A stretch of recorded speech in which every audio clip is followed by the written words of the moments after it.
नमस्कार। मैं Shivji Yadav YouTube channel चर्चे की बात में एक बार फिर से आप लोग का स्वागत है। जैसा कि आप सभी लोग जान रहे हैं कि इस समय 2024 हालांकि 2024 के इलेक्शन का बिगुल तो नहीं फूका है, लेकिन सभी राजनीतिक दल अपने अपने तरह से तैयारियां शुरू कर दी हैं। कुछ लोगों का अपना चुनाव प्रसार भी चल रहा है। 2024 के चुनाव में मोदी जी के सामने मुख्य रूप से विपक्षी पार्टी है इंडिया गठबंधन। हालांकि मुख्य विपक्षी पार्टी अब नाम भर का ही रह गया है और इंडिया गठबंधन अब कहना भी बेईमानी है, क्योंकि इंडिया गठबंधन तो बना ही नहीं। जो इंडिया गठबंधन का नींव नीतीश कुमार जी रखे थे वो तो खुद एनडीए में चले गए। तो अब तो इंडिया गठबंधन बना नहीं, किसी तरह से झोल मटोल करते मारते यूपी में जाके 17 सीटें कांग्रेस को मिली है, अखिलेश जी ने दिया है। जयंत चौधरी भी एनडीए में चले गए। कुल मिला के मेरा कहने का मतलब है कि जो गठबंधन तथा कथित इंडिया गठबंधन बनने से पहले ही बिखर गया, ये 24 का चुनाव लोकतंत्र के लिए खतरा है। निर्वाचन आयोग भी इस बात पे विचार करेगा। ये चुनाव अभी तक, कहना तो ये जल्दीबाजी होगा, लेकिन अभी तक तो यही दिखाई दे रहा है कि कोई खास टक्कर नहीं है बीजेपी और एनडीए गठबंधन के सामने। और इसका पूरा क्रेडिट और श्रेय विपक्ष को जाता है, खासतौर से कांग्रेस को जाता है, कुछ रीजनल पार्टियों को भी जाता है। जैसा कि मैं पहले के वीडियो में बता चुका हूँ।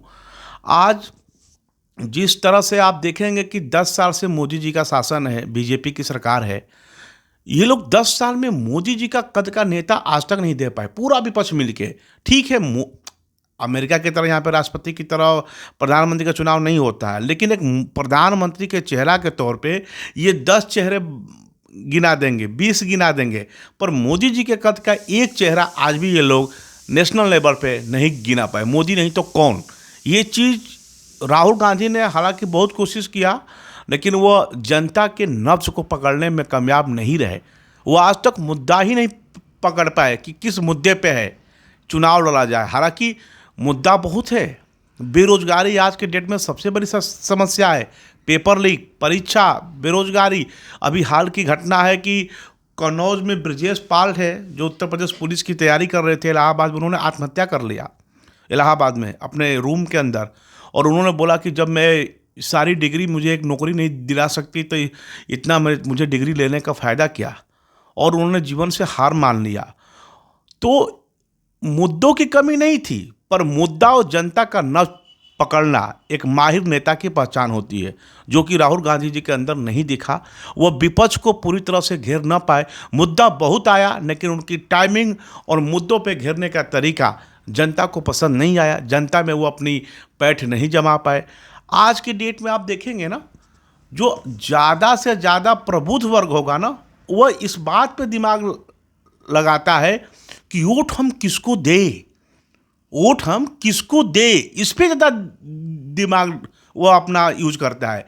जबकि होना क्या चाहिए, वोट हम किसी को भी क्यों दे, इस पे दिमाग लगाना चाहिए। वोट चाहे किसी को दे, किसी भी दल को दे, तो क्यों दे, क्या बुनियादी सुविधाएं होना चाहिए, रोड, बिजली, पानी, सड़क, स्वास्थ्य, लॉ एंड ऑर्डर, बेरोजगारी पे अंकुश, चिकित्सा, शिक्षा, मान सम्मान, इस पे मतलब कि कभी ध्यान नहीं है। बस वोट किसको दे। अरे जिसको भी दो तुम, क्या वो सारी चीज़ें पूरी हो रही है जो तुम्हारे टैक्स के पैसे से, जनता के टैक्स से पैसे से उनके पास जा रहा है, वो सारी चीज़ें पूरी हो रही है? बस आधे लोग हैं बीजेपी के डर से इनको वोट दे देंगे, कुछ लोग मुस्लिम के डर से इनको दे देंगे, कुछ लोग हिंदू के नाम पे, कुछ लोग मुसलमान के नाम पे, कुछ लोग जाति के नाम पे। वोट इस तरह से बट रहा है। किस कारण से, क्या खासियत देख के कैंडिडेट को वोट दिया जा रहा है, इससे दूर दूर तक कोई रिश्ता नहीं। लोकतंत्र को भेड़ तंत्र बना दिया गया है। तो मेरी गुजारिश यही है कि जब विपक्ष मर जाता है ना, डॉक्टर राम मनोहर लोहिया जी कहते थे कि जब विपक्ष निरंकुश हो जाता है तो वहाँ पे जनता ही विपक्ष हो जाती है। जब देख लिया कि विपक्ष मुद्दा नहीं पकड़ पा रहा है, विपक्ष सरकार को घेर नहीं पा रहा है, तो लोकतंत्र की सबसे बड़ी खूबसूरती यही होती है कि जनता अपनी पसंद की सरकार चुने और चुन के विपक्ष में खड़ा हो जाए और उनकी बराबर मॉनिटरिंग करे कि हाँ, उन्होंने जो वादा किया था रोजगार का, जो वादा किया था किसानों की आय दोगुनी का, जो वादा किया था शिक्षा का, चिकित्सा का, स्वास्थ्य का, उसमें से कोई वादा पूरा होता हुआ दिखाई दे रहा है? वादा पूरा होने पे ही उनको रिपीट करने का मौका दे, ऐसा नहीं धर्म के नाम पे दे, जाति के नाम पे दे, मंदिर मस्जिद के नाम पे दे, या किसी वर्ग विशेष के डर से, भय से इनको वोट करे। बिल्कुल नहीं। वोट क्यों करे ये जरूर सोचे कि इनको 5 साल 10 साल जो मौका दिया था उनका उसमें रिजल्ट क्या रहा है। और लोहिया जी कहते थे राजनीति की रोटी उलटनी पलटनी चाहिए, नहीं तो एक तरफ ज़्यादा होने पर जल जाती है, तानाशाही हो जाती है। आज देख लीजिए 24 का इलेक्शन क्या है, महज एक औपचारिकता है। कोई मतलब है 24 के इलेक्शन का? विपक्ष दूर दूर तक कहीं दिखाई दे रहा है?